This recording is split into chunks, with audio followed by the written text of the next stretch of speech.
All right, guys, welcome back to the shop. I am here to take care of some unfortunate business.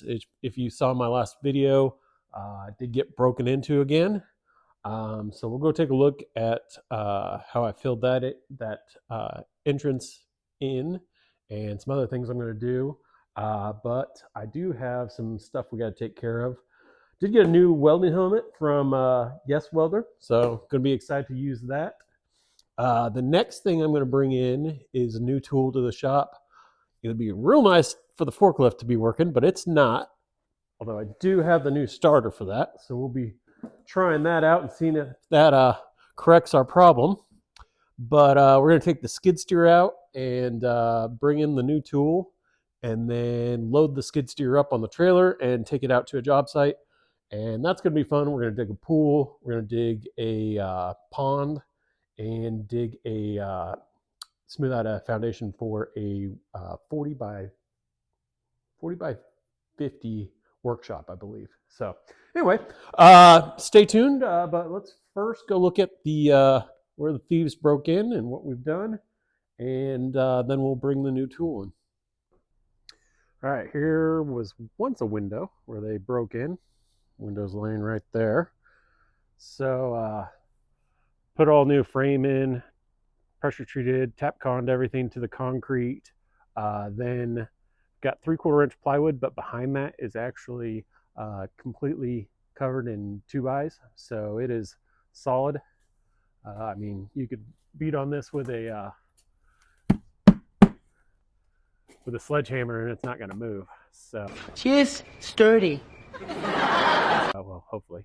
So that's taken care of. This doesn't look pretty, and I'm not super sure that it's thief proof, but for now we're not going to fool with that. Other issue out here, What a mess. here, see all these mess these people made. Oh geez. All right, well, almost fell to my death there, but this window they broke out. There is a wall behind that, plywood, a 2x wall with shiplap on it, but I don't need anybody trying to kick their way through my wall. So got to cover this window up as well, and then put some metal grid system, similar to the rebar, just to further dissuade anybody from trying to get in. So yep, that will take care of today as well, hopefully. If not, we'll get it tomorrow. And yeah, once that's done, this back area, I'm gonna get rid of the metal, so thieves are less likely to want to come back here. And otherwise, it's pretty secure. So yeah, let's go unload a tool.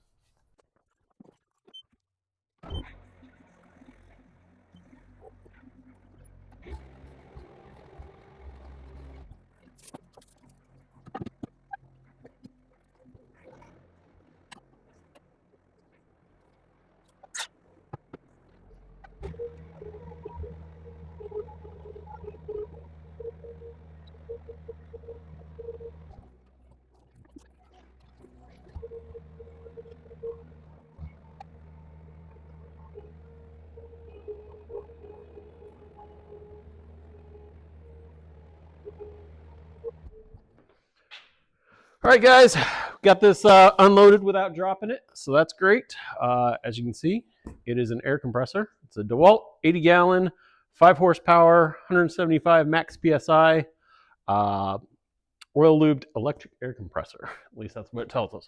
So let's open it up, and this should do everything we need in the shop. Should be able to do surface prep on metal, run any power tool or air tools, and yeah, I probably could have gotten away with a 60-gallon, but if you're going to spend the money on one, you might as well make sure you got all your needs covered. So yeah, we went with this one. It was on sale. Got this from Home Depot for $12.99, and I think that was a pretty good deal. So yeah, next we'll have to hardwire this up. I've got a spot in the closet where the water heater was, and I think I'm going to put this back there, try to contain the sound, but I don't know. We'll have to see if it fits. So let's get her unpacked.